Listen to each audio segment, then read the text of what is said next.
Inilah kisah Nabi Ayub yang diuji dengan kehilangan segalanya. Tapi dengarlah yang dikatakan kepada Tuhannya. Nabi Ayub alaihissalam, beliau adalah sosok yang kaya raya, disegani, dan penuh kasih. Tapi yang paling istimewa dari Ayub bukanlah hartanya, melainkan hatinya yang penuh sabar dan syukur. Suatu hari iblis berbisik kepada para malaikat, "Lihat Ayub, ia beribadah karena hartanya. Coba cabut semua itu, niscaya ia akan berpaling." Maka Allah mengizinkan ujian itu menimpa Nabi Ayub, bukan karena murka, tapi untuk meninggikan derajatnya. Bencana pun datang silih berganti.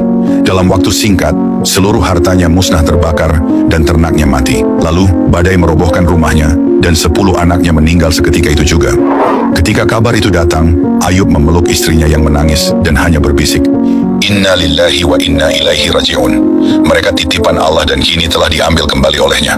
Iblis tak puas. Ia minta izin untuk mengganggu tubuh Ayub. Maka datanglah penyakit yang mengerikan. Kulit Nabi Ayub mengelupas, tubuhnya bau dan bernanah hingga dirinya ditolak oleh masyarakat. Ia terusir dari kota, tinggal hanya istrinya, yang setia merawatnya di sebuah gubuk kecil yang sepi. Hari demi hari berlalu, 18 tahun tubuhnya hancur, tapi hatinya tetap utuh. Ia tak pernah berkata, "Ya Allah, mengapa aku?" Justru, ia masih berzikir di malam hari, berdoa dalam senyap. Suatu malam istrinya yang letih berkata, "Wahai Ayub, tidakkah engkau meminta kesembuhan kepada Allah? Sudah sangat lama engkau menderita seperti ini." Ayub menoleh lembut, meski tubuhnya nyaris tak bergerak. Ia berkata pelan, "Aku hidup sehat lebih dari 70 tahun, dan baru diuji selama 18 tahun. Apakah pantas aku mengeluh?" Istrinya terdiam, air matanya menetes, bukan karena sedih, tapi karena kekaguman terhadap kekuatan jiwa suaminya. Akhirnya, di malam yang sunyi, Nabi Ayub mengangkat tangan dengan lirih, "Rabbi, inni massaniyadur, wa anta arhamur rahimin."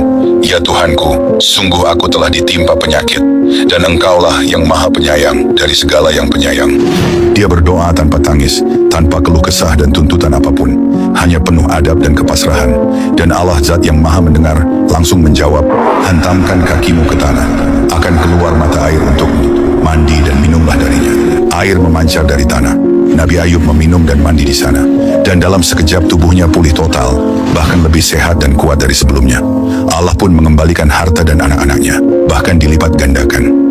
Ia memandang langit dan tersenyum, lalu sujud, tidak berkata banyak, sebab dalam sujud itu, semua syukur dan air mata bercampur jadi satu.